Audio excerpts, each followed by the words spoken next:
une femme qui peut réussir un allaitement, c'est une femme qui est soutenue. Un entourage qui vient avec des injonctions, c'est pas comme ci, c'est pas comme ça, on le dégage. Le bébé, s'il a besoin d'un support en anticorps, au moment où il va se plugger sur le sein de sa mère, il va communiquer via les canaux lactifères à sa mère l'information. En fait, il passe commande.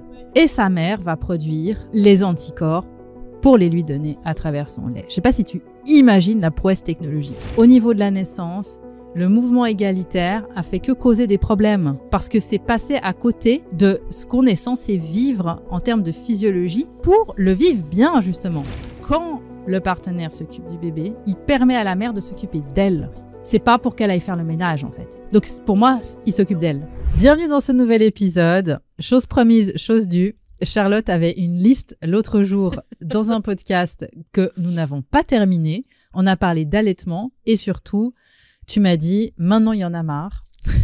C'est fini. Il y a trop de fausses croyances encore entre le 50-50 avec le papa, la qualité du lait, qu'est-ce qu'on fait la nuit. Donc aujourd'hui, on va continuer sur les fausses croyances et comment on gère une fois que bébé est là et surtout qu'est-ce qu'on fait pas. Exactement. Let's go Charlotte. Donc ma première question pour aujourd'hui, ça serait plus sur la qualité du lait. On en parle souvent, il est pas assez nourrissant donc il faut donner des compléments ou des choses comme ça. Qu'est-ce que toi t'en penses? Moi toujours pareil.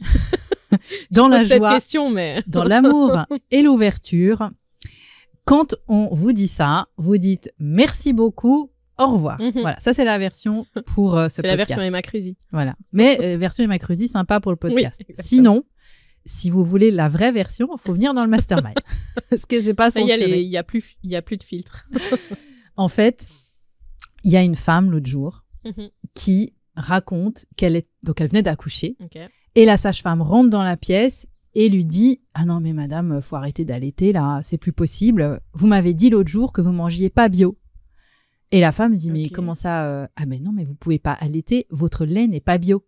Vous feriez mieux d'acheter le nouveau lait qui est bio, et parce que vous mangez pas bio, c'est pas bon pour votre bébé. Ouais. Donc tu me demandes pour la qualité du lait, et là, figure-toi que c'est pas la nana du quartier qui dit ça, c'est l'infirmière en puériculture qui dit ça à la femme qui vient d'accoucher.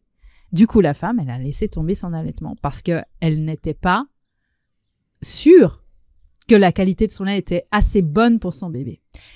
Juste, tu sais à quel point je vous dis, allez, aux filles dans les ateliers, l'importance d'un accouchement connecté à ses capacités parce que tu ne peux pas entendre ce genre d'ânerie en postpartum et dire « Ah ouais, t'as raison ». Si tu te laisses influencer par ça en postpartum, c'est que t'as malheureusement pas pu vivre, tu vois, cette self-confidence pendant ton accouchement. Je suis désolée, je parle en anglais, j'ai pas le mot en français. Auto-confiance. Oui. Confiance en soi. Confiance en soi, ouais. Parfait. Je l'avais pas non plus. Et donc, la femme a laissé tomber. Donc, qualité de lait, c'est de toute façon la mère va fabriquer le lait le plus génial pour son bébé. Je te donne un exemple extraordinaire. Le bébé, et ça, technologiquement, aujourd'hui, on est incapable de le refaire. Donc, on peut faire tout ce qu'on veut, l'IA, tout ce que tu veux. On est incapable de reproduire ce qu'une femme est capable de faire. Et même la femme, elle sait pas comment elle le fait. C'est ça qui est génial, parce qu'il y a une intelligence qui nous habite. Ça, faut quand même le rappeler. Le bébé, s'il a besoin d'un support en anticorps, parce que il y a une bébête qui court dans l'environnement. Oui. Dans sa salive, au moment où il va se plugger sur le sein de sa mère, il va communiquer via les canaux lactifères à sa mère l'information. En fait, il passe commande. Oui. Il va dire, écoute, il y a une bébête là, j'ai besoin de ça. Et sa mère va produire les anticorps pour les lui donner à travers son lait. Je sais pas si tu imagines la prouesse technologique. Oui. Est-ce que c'est ça aussi qui fait les laits qui sont de différentes couleurs? Des fois, alors, ce qui peut créer les différentes couleurs, ça se joue plutôt sur autre chose. C'est pas une quantité d'IgG ou ça. Mais par contre, il y a la composition du lait maternel qui varie en fonction du moment de la journée. Il y a des fois des moments où le bébé va téter, le lait va être plus comme de l'eau. Et aussi, au fur et à mesure de la tétée, il peut y avoir, comme certains peuvent le dire, entrée, plat, dessert. Bien que, de nouveau, ça soit, pour moi, un peu limitatif de voir les choses comme ça. Parce que il y a malheureusement des fois des femmes à qui on dit « Ah mais madame, vous mettez trop souvent votre bébé à téter, il a que le lait du début de téter, puis pas assez la fin. » Alors du coup, ces mamans-là, elles se disent « Ah mais alors du coup, je vais affamer un peu mon bébé pour qu'il fasse des tétés plus longues. » Ce qu'il faut rappeler, c'est que si il fait chaud, un bébé, il va s'hydrater comme ça. Il va téter des fois toutes les 30 minutes parce qu'il aura besoin de ça. Donc, un bébé, il faut lui faire confiance. Et puis, quand on est connecté à son bébé, on le met au sein quand on veut et on se fiche la paix. Ouais. Donc, la qualité du lait, elle est toujours, pour moi, optimale. Bien évidemment, on parle de bon sens. Une femme qui a une vie équilibrée. Oui. Et puis, on se prend pas la tête.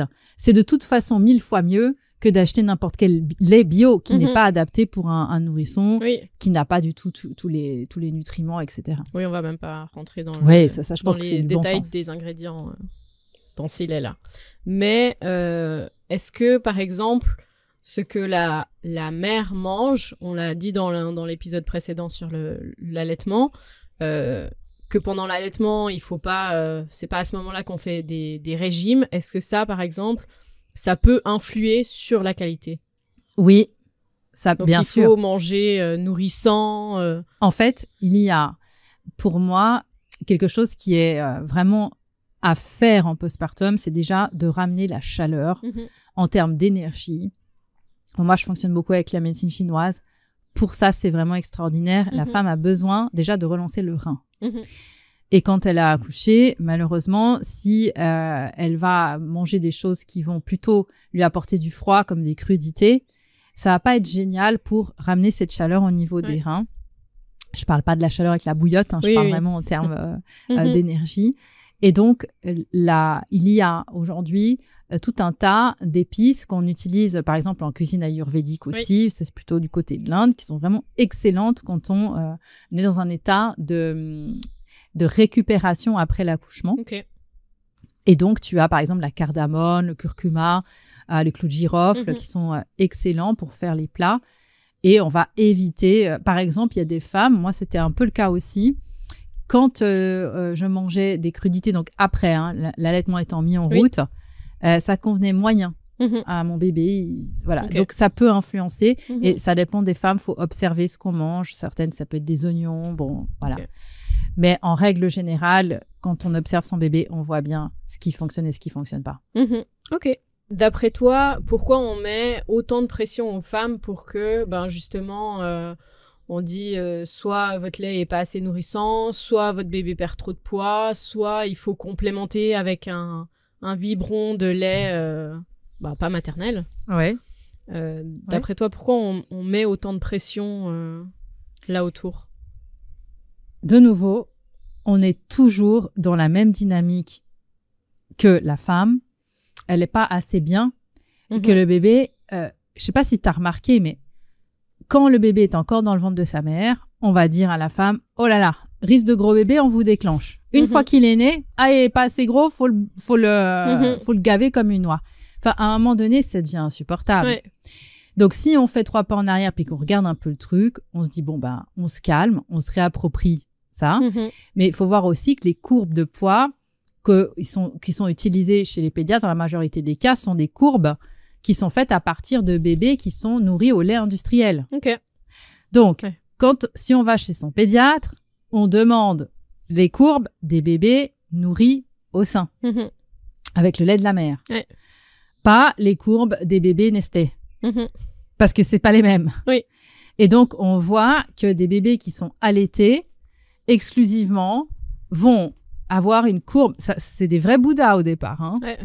Et puis ensuite, ça va se calmer. Stabilise. Ce qui n'est pas une cassure dans la courbe. Parce que souvent, ça fait flipper. Ah, mais mon bébé, il prend plus de poids. Non, c'est juste qu'il a une courbe d'un bébé allaité, en fait. Ok. Il s'est en fait stabilisé normalement sur un poids de forme. Oui. Jusqu'à qu'il continue à grandir. Mais... Oui, c'est ça. Donc, il y a pas une même synergie. Et donc, c'est important. Tu sais, je parlais l'autre jour des seuils, des tabelles, comment on crée une problématique. En fait, il suffit de changer les tableaux. Il suffit de se référer aux tableaux qui sont pas juste par rapport à un autre contexte. Et puis, tu crées des pathologies, tu crées des problèmes. Donc, attention, quand on regarde une courbe de poids, on regarde une courbe de poids qui correspond à l'alimentation de son bébé. Oui. Et si on allait exclusivement au sein, on compare pas la prise de poids de son bébé avec une courbe des bébés allaités au lait industriel. Ce qui paraît assez logique, et on le disait dans un autre épisode, par exemple, pour les femmes, je sais pas, par exemple à Bali, qui ont pas du tout la même morphologie que des femmes en Europe, là c'est la même chose. Un bébé qui est allaité qui est allaité, ou un bébé qui prend des biberons, c'est pas du tout la même alimentation, donc on peut pas comparer les deux. Exactement, c'est ça. Ok. Et ni le temps de digestion, comme je l'avais déjà dit. C'est-à-dire qu'un bébé qui boit un biberon de lait en poudre va mettre plus de temps à le digérer, quasiment comme un repas classique, que le lait de sa mère qui est digéré à peu près en une vingtaine de minutes. Oui, parce que c'est du lait de vache ou des choses comme ça. Ou de brebis. Mais qui sont... Le lait de jument serait le moins pire pour les bébés. Mais le temps de digestion, elle reste quand même différent. Ok. Une autre fausse croyance ou chose qu'on entend beaucoup, c'est par rapport à l'emmaillotage. Et de manière générale, parce que ça calmerait ton bébé, et pendant l'allaitement. Qu'est-ce que ça implique aussi sur le niveau physiologique? C'est vrai qu'il y a un souci avec cette histoire. Si on veut allaiter son bébé, on ne l'emmaillote pas. Parce que à partir du moment où on va l'emmailloter, c'est-à-dire qu'on le transforme en petite momie comme ça, alors évidemment, il va plus bouger parce qu'il est contenu, mais il va pas pouvoir utiliser ses membres pour la prise du sein. Tu te souviens, je l'avais expliqué. Oui. Et un bébé, il a besoin d'exprimer ses réflexes archaïques avec les pieds et les mains, parce que dans notre espèce, on est quadrupède et on devient bipède. Donc, on arrive sur Terre comme un chaton, et après, on se met debout. Donc, on est la même chose que les chatons. Quand on arrive, on a besoin des 4 pattes pour la prise du sein. Ça se synchronise. Okay. Le bébé, il va utiliser ses membres qui vont bouger de façon réflexe parce qu'il y a des mouvements archaïques qui sont là. Ça s'appelle les réflexes archaïques de nouveau-né. Et donc, ça, c'est empêché si le bébé est emmailloté. Donc, forcément, en tout cas, dans ce que moi, je transmets chez les femmes que j'accompagne, c'est qu'on n'emmaillote pas son bébé si on veut faire une mise en route de l'allaitement optimale. Parce que tout repose sur la compréhension de ses réflexes, de ses mouvements, pour que le bébé et sa mère accordent les positions ensemble pour cette mise en route. Donc voilà pourquoi emmailloter son bébé, c'est une méconnaissance de la physiologie de la mise en route de l'allaitement. Et du coup, on va arriver à un effet toboggan là-dessus aussi. Alors, on a vu les équipements, les articles pour l'allaitement. Quelles sont pour toi les choses dont on aurait besoin pour l'allaitement? Qu'est-ce que ça soit matériel ou d'autres choses pour soutenir un allaitement? Un chéri. Un chéri. Je crois que s'il y a vraiment une clé là-dedans, c'est pas le matériel. Ça, ce sont des détails, tu vois. Mais c'est vraiment une personne qui va nous soutenir. Parce qu'une femme qui peut réussir un allaitement, c'est une femme qui est soutenue. Donc déjà, un entourage qui vient avec des injonctions, c'est pas comme ci, c'est pas comme ça, on le dégage. Et pas d'état d'âme, parce que ça, c'est vraiment la pire des choses, c'est les graines qui sont plantées dans la tête des femmes. Ah, mais ton bébé, il a peut-être faim. Ouais, ça met un petit doute, en fait. T'as remarqué quand même que dès qu'un bébé pleure... Il y a tout le monde qui a toutes les idées du monde. En postpartum, c'est souvent, ah ouais, mais t'as pas assez de lait. Tu vois. Comme si c'était forcément lié au fait que le bébé a faim. Bon. Il faut une personne formée, un conjoint. C'est pour ça que nous, on forme les partenaires. Et moi, je mets vraiment le paquet. Je dis toujours au couple, OK, ton chéri, maintenant qu'il a compris comment fonctionne la physiologie de l'accouchement, on le met sur la semaine 6, physiologie de la mise en route de l'allaitement. Pourquoi? Parce qu'une femme qui est pas soutenue là-dedans, on sait qu'il y a beaucoup plus de chances qu'elle laisse tomber. Donc l'homme, il doit comprendre ça, parce que s'il comprend pas la physiologie, après il va pas être de bon soutien. Il va lui dire tu sais quoi, on va donner des biberons, on coupe en deux les rôles. Et puis je sais que toi tu m'avais préparé une question sous le manteau là sur ça, parce que je sais que tu vas me chauffer là-dessus.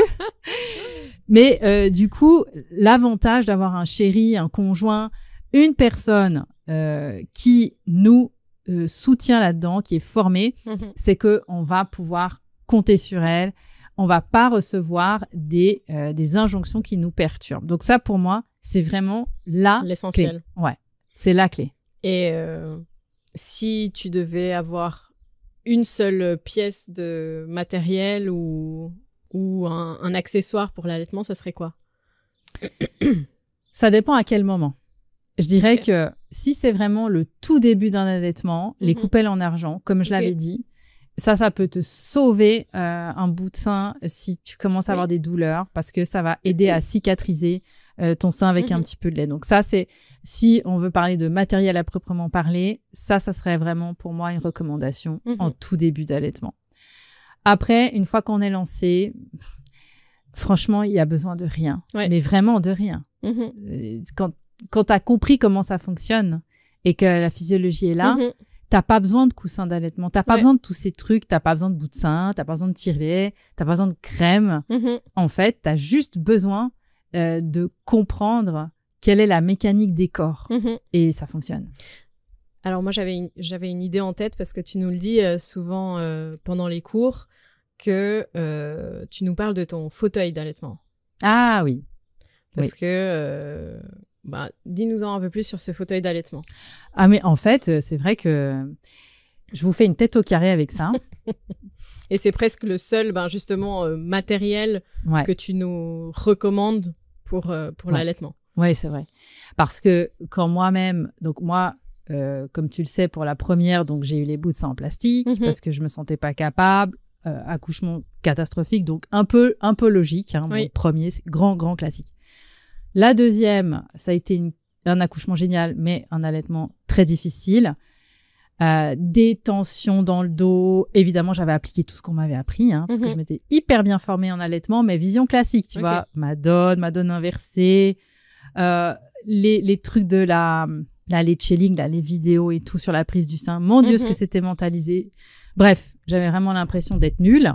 Et puis, donc, le troisième, je me suis rendu compte que si je voulais appliquer ce que j'avais appris dans ma formation d'allaitement instinctif, il fallait vraiment que j'ai un fauteuil. Et m'est venue l'idée, parce que c'était pas quelque chose qui était conseillé, mais je me suis dit, attends, si vraiment je veux mettre en place ces composantes que je viens d'apprendre, qu'est-ce que je vais pouvoir trouver comme endroit pour m'installer?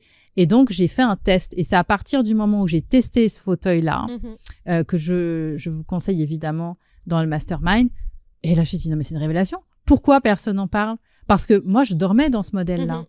Et donc, j'ai vécu dans ce fauteuil les meilleurs moments de ma life parce que ça m'a permis de tout faire.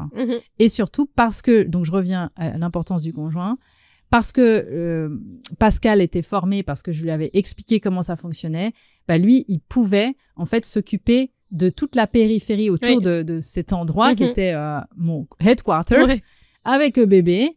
Et du coup, ça roulait. Mais effectivement, toutes les personnes qui ont voulu faire les fortes têtes, et je le sais parce que moi, j'ai les statistiques du mastermind, donc je tiens tout en tête et j'ai tous les dossiers de tout le monde. Et à chaque fois qu'on m'a dit « Ouais, mais on va faire des économies, on va pas le prendre », je rappelle que ce modèle, on le trouve sur Le Bon Coin certaines fois à 50 €. Eh ben, regret. Et commande en urgence, en plein postpartum, avec les cheveux comme ça, la maison saccagée, les bouts de sein et tout. Et je sais maintenant que c'est toujours prévisible. Les personnes qui ne le prennent pas, elles le regrettent tout le temps. C'est fou quand tu vas dans les magasins de puériculture, tu vois des fauteuils à bascule. Je me dis, mais et en plus, ils vendent ça à des prix de folie. Je me dis, mais comment les gens pourquoi ils font pas la révolution devant ces magasins, tu sais, avec des pancartes. Ils se foutaient de nous, quoi. Qui a fait ces modèles? C'est des designers. C'est des gens c'est très joli dans une chambre, mais c'est pas pratique. C'est joli dans une chambre sur une photo. Mais c'est quand tu mets ton bébé au sein, tu vas pas la bascule. Ça, c'est l'image, la carte postale du bébé à qui tu viens de filer un biberon, qui a la tétine en plastique dans la bouche, puis tu le berces comme ça. Mais ça, c'est pas de la physiologie. C'est du marketing et du commerce. C'est OK si on veut faire ça. Mais c'est pas, non, effectivement, c'est pas un fauteuil à bascule, et encore moins un truc en tissu où t'as une régurgitation puis ça sent le vomi pendant 3 mois. Voilà, exactement. pour les petites caractéristiques du super du super fauteuil d'allaitement. On en a déjà parlé dans le premier épisode, mais on a aussi cette fausse croyance du modèle équilibré, que tout doit être 50-50 avec le partenaire. Dès la naissance, est-ce que, on le rappelle juste, est-ce que vraiment ça aide l'allaitement ou la mise en route de l'allaitement? Non, il n'y a pas de 50-50 dans mon univers. Pas pour ça, bien évidemment. Oui. Mais en fait, si on a envie d'allaiter son bébé exclusivement au sein, ça revient à comprendre, et j'invite les personnes à écouter le podcast qu'on a déjà fait où j'explique le sommeil réparateur, parce que je ne vais pas revenir sur ça dans cet épisode, pour la mère quand elle allève son bébé exclusivement au sein. Et donc l'importance de comprendre que le mari, le partenaire, même si c'est quelqu'un de très engagé, il n'aura pas cette modification hormonale. Donc de toute façon, le 50-50, il n'est pas dans la physiologie. Donc ça, c'est déjà pas valable. Et puis surtout, le partenaire, il a un autre rôle à jouer que alimentaire dans les premiers mois, c'est le rôle de la mère. Le rôle du partenaire, ça peut être par exemple le bain, ça peut être de bouger avec un bébé en portage pendant que la mère prend un bain, par exemple, pour elle, une douche ou d'aller se faire qu'elle mange tranquillement. Voilà, voilà, 30 minutes ou 45 minutes, ça c'est pas pour tout de suite au début, mais allez, 20 minutes pour manger tranquillement. Oui, alors là, par contre, ça c'est capital. En fait, le 50-50, ça vient aussi de ce mouvement égalitaire, hein. Mais quand tu regardes au niveau de la naissance, le mouvement égalitaire a fait que causer des problèmes parce que c'est passé à côté de ce qu'on est censé vivre en termes de physiologie pour le vivre bien, justement. Tu vois? Donc, la femme, elle a besoin de quelqu'un qui la soutient. Elle a surtout besoin de pouvoir récupérer. Et c'est pas en faisant, tiens, toi, tu fais les biberons la nuit et moi, je les fais la journée que on s'en sort gagnant, au contraire. C'est plus un soutien sur tout ce qui est à côté, en fait, pour qu'elle puisse se focus sur l'allaitement, pour que ça se mette de la meilleure manière possible en route. Tu te souviens, j'avais dit dans un épisode que allaiter, c'est un travail à plein temps. Oui.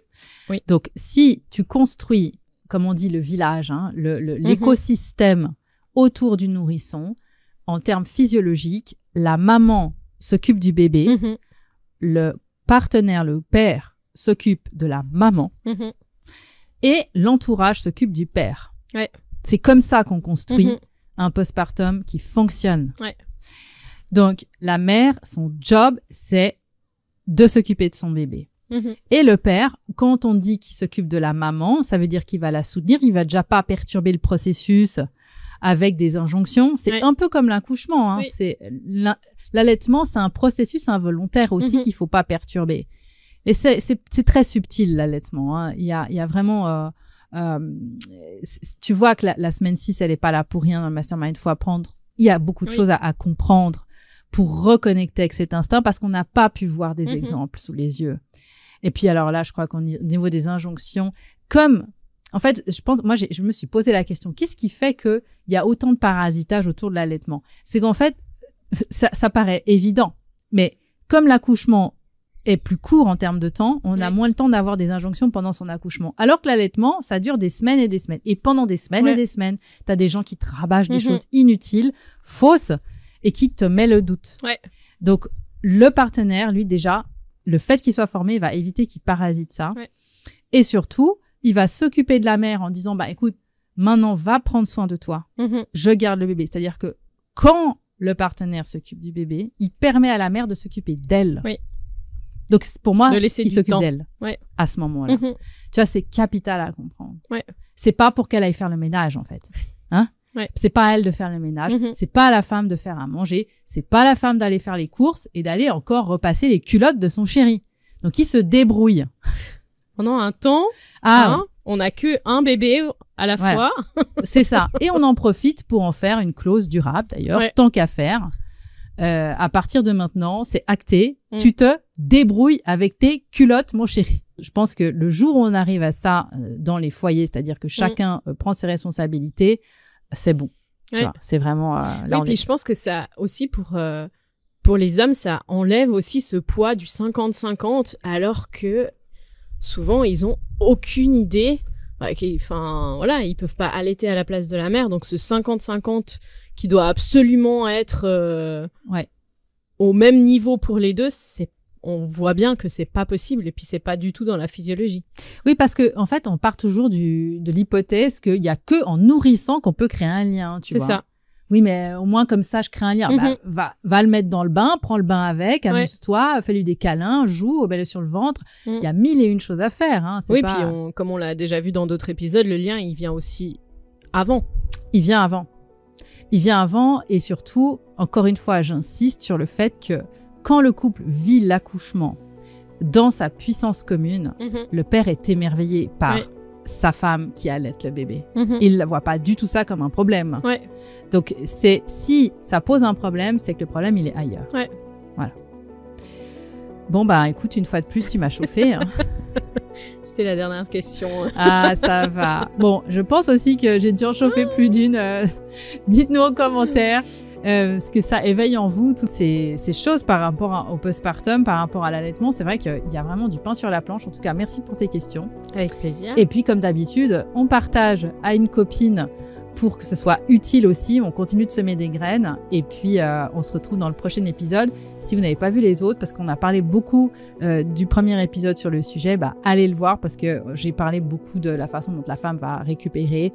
Donc, voilà, ça se fait en plusieurs parties. Merci Charlotte. Merci à bientôt. À bientôt.